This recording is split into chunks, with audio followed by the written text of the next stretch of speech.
Okay, good day. I am from Global Ace Agency here in Malaysia and I am the Philippine recruiter. I receive your buy data from Good Day Agency under Jazz. Am I right? Yes, ma'am. Can you speak English or can you understand English? Yes, ma'am. A little bit, but I understanding speak English, ma'am. Okay, are you a 100% willing to come here in Malaysia without any hesitation? Yes, yes, ma'am. Do you have any friends or any family members working here? Yes, ma'am. You have friends here? Ma'am. Family members also? Yes, ma'am. Do you know which place they were designated? I don't know, ma'am.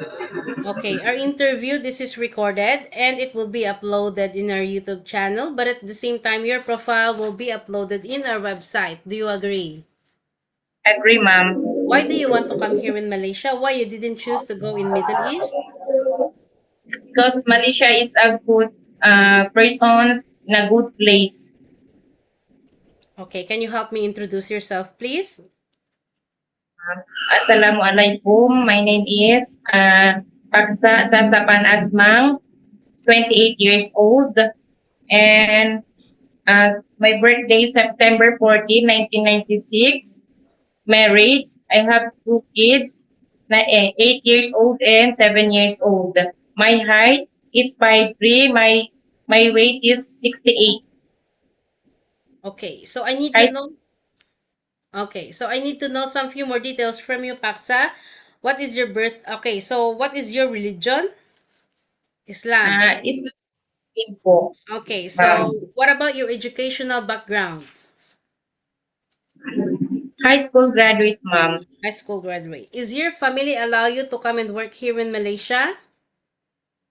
Yes, ma'am. Who will going to take care of your children once you come to work here? My husband, ma'am.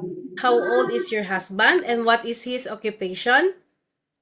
My husband is 28 years old and a fisherman. Okay, do you have sibling? How many brother and sister do you have? I have two brothers and two sisters. What is your rank in your family? I am a youngest, ma'am. You are the youngest. What about your parents? Are they still alive or what is their occupation and how old is your parents? Mother's mom is 60 years old and a citizen. My mother's is 58 years old and housewife. Okay. So in your working experience, do you have any working experience as a housemaid? Oh, ma'am. So you are a full-time mother. Yes, ma'am. Okay, you don't have any experience working as a housemaid. How will you gonna convince the employers that you know how to do the job? I mean, you know how to work as a housemaid. How will you gonna convince the employers? Since I am a full-time mother, ma'am, Okay. I know I know how to work housemaid, Okay. You know how to do house chores? ma'am. You know I how to know cook? cooking. Okay. Yes, ma'am. I know cooking, laundry, ironing, and garden, and Gardening. uh, or around, ma'am.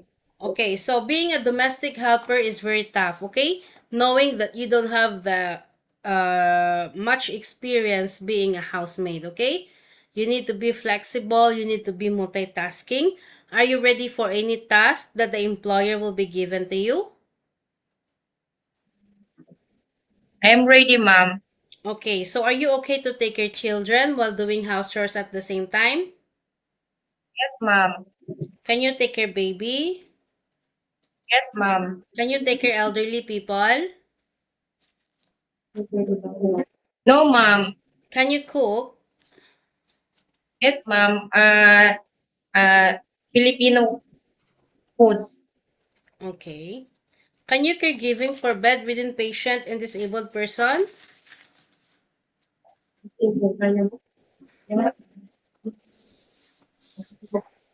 Are you okay to caregiving for bedridden patient and disabled person?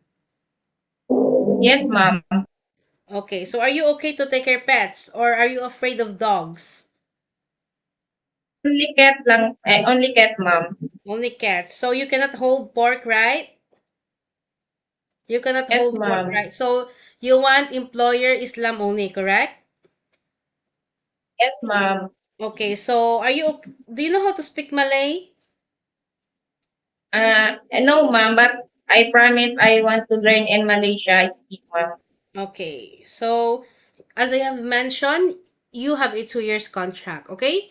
It's not 2 days, it's not 2 months, it's not 2 weeks, and it's not 1 year. Any uncertain situations that might happen to your family back in the Philippines, please be remind yourself that you cannot easily go back home, okay? Once you Understand, breach your ma'am. contract, also you're not allowed. Once you breach your contract, you know that there will be a consequences, which is you need to pay your employer and at the same time the agency. Nobody force you to come and work here in Malaysia, correct? I agree, ma'am. Usage of mobile handphone, you are allowed to use your phone during nighttime only after you finish your job for the whole day. And you will render your phone on the next day before you start your work. Are you okay?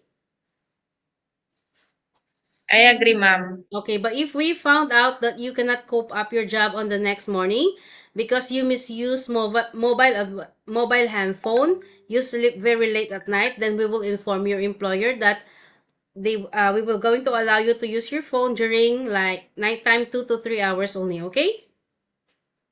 Yes, ma'am, it's okay. Okay. On your rest day, you are entitled also to have a rest once a week, but you are not allowed to go out. Okay. I agree, ma'am.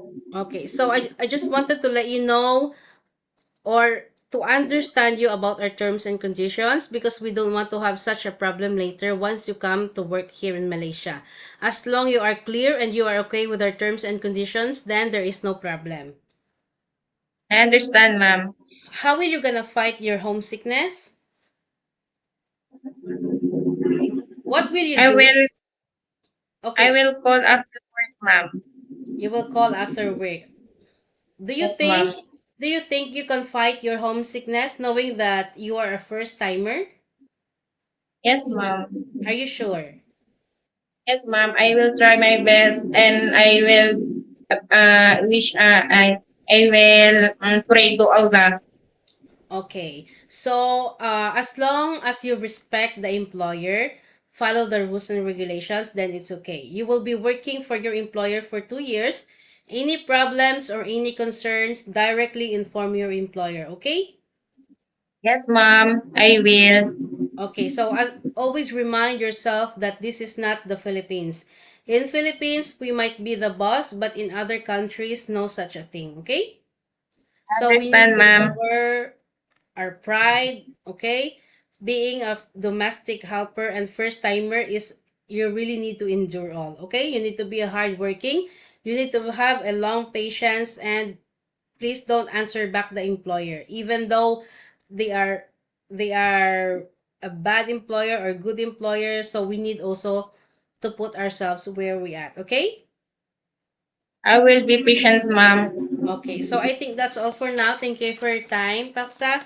It was my Thank pleasure you, meeting ma'am. Have a you. good But day. please stay connected through WhatsApp because Global Ace agents will going to contact you to conduct an interview together with the employer, okay? Okay, Thank you ma'am. so Thank much you. and have a good day. Have a good day. Bye. Assalamualaikum.